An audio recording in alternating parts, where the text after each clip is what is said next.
안녕하세요. 케어봇 인공지능 서비스 암치유 톡톡입니다.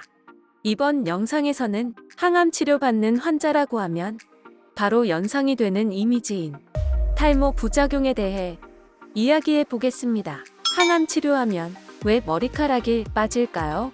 일반 항암제는 암세포와 정상세포를 구별하지 못해서 암세포처럼 빠르게 성장하는 모낭세포에도 영향을 주게 되는데요. 이로 인해 탈모가 생기게 되고 머리카락뿐만 아니라 눈썹이나 채모같이 신체의 모든 모발에서 탈모가 생길 수 있는 것입니다. 일부 환자에서는 머리카락이 빠지기 전에 두피가 화끈거리거나 따끔거리기도 하고 가려운 증상이 발생하기도 합니다. 항암 치료를 받는다고 모든 환자에서 탈모 증상이 나타나는 것은 아닙니다. 그리고 약제의 종류에 따라서 머리카락이 듬성듬성 빠지기도 하고 숱이 줄며 머리카락 전부가 빠지기도 합니다.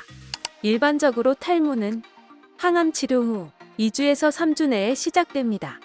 항암제에 의한 탈모 증상은 일시적인 부작용으로 치료가 끝나면 보통 4주에서 6주 후부터 머리카락이 다시 자라나기 시작합니다. 다시 자란 머리카락은 사람에 따라서 곱슬거리거나 가늘어지는 등 이전과는 다른 변화를 보이기도 합니다. 방사선 치료 시에도 치료 부위 모낭에 영향을 주기 때문에 탈모가 발생할 수 있는데요. 쬐어진 방사선 용량에 따라 영구적인 탈모가 발생할 수도 있습니다. 탈모가 일시적이라면 보통 방사선 치료가 끝나고 약 4주 후부터 다시 자라기 시작합니다. 또한 유방암 치료 목적으로 타목시펜, 테마라, 아리미덱스 같은 항호르몬제 약물을 복용하는 일부 환자에서는 탈모 증상이나 머리카락이 얇아지거나 푸석푸석해지는 등의 모발 관련 부작용이 발생할 수 있습니다. 탈모는 겉으로 드러나는 증상이며 항암 치료 중 가장 눈에 잘 보이기 때문에 자신의 신체 모습을 받아들이기 어렵고 흉하다는 생각으로 심한 우울감을 느낄 수도 있습니다. 이로 인해 자신감이 떨어져 심리적으로 위축되고 삶의 질에 큰 영향을 줄 수 있습니다. 따라서 탈모로 인해 심한 스트레스를 받거나 우울하시다면 의료진과 상의하여 개선 방법을 찾도록 해야 합니다. 항암 치료를 준비 중이거나 탈모로 인해 고민이라면 오늘 영상에서 알려드리는 내용을 참고하셔서 탈모 부작용을 관리해 보시기 바랍니다.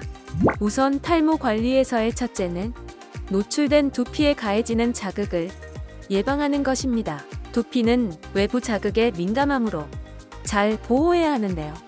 외출할 때는 자외선으로부터 두피를 보호하기 위해 모자나 두건, 스카프 등을 착용합니다. 완전 탈모 상태에서는 자외선 차단제를 두피에 발라 자외선으로부터 두피를 보호해줍니다. 추운 야외나 에어컨을 틀어놓은 환경에서는 차가운 바람이 두피에 닿지 않도록 모자나 두건을 쓰는 것이 좋습니다. 두피는 항상 청결하게 관리하고 순한 샴푸를 사용하여 머리를 부드럽게 감고 충분히 헹구어줍니다. 그리고 머리카락을 말릴 때는 헤어드라이기 같은 전열기구의 사용은 가급적 피하고 공기 중에서 자연스럽게 마르도록 수건으로 살살 두드려가며 말려주시면 좋습니다. 항암 치료 중에는 두피에 자극을 줄 수 있는 파마나 염색은 가급적 피하시는 것이 좋습니다. 꼭 필요한 경우에는 가장 약한 열과 천연 염료로 손질하도록 합니다. 다음으로는 탈모가 진행되는 동안 모발의 관리 방법을 알려드리겠습니다. 머리카락이 빠지는 동안은 부드러운 샴푸와 린스를 사용하여 머리 빗질이 쉽도록 합니다. 간격이 넓고 부드러운 빗으로 머리를 살살 빗어서 조심스럽게 다룹니다. 미리 머리를 짧게 자르면 손질을 쉽게 할 수 있고 심리적 스트레스를 줄일 수도 있습니다.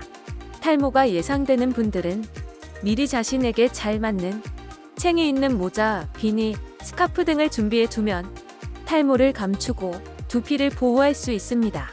가발을 준비하기로 하셨다면 가발의 제작 기간이 소요되기 때문에 항암 치료 초기 머리카락이 빠지기 전에 자신의 취향이나 얼굴형에 맞는 모양과 색깔의 가발을 준비합니다. 마지막으로 탈모로 변화된 자신의 모습을 받아들이고 마음을 편하게 하는 것이 중요한데요. 낯선 자신의 모습에 스트레스가 심하다면 불안감을 가족들에게 표현하고 같은 경험을 하고 있는 다른 환자들의 이야기를 들어보고 서로 대화를 나누는 것도 심리적인 안정을 가져올 수 있습니다.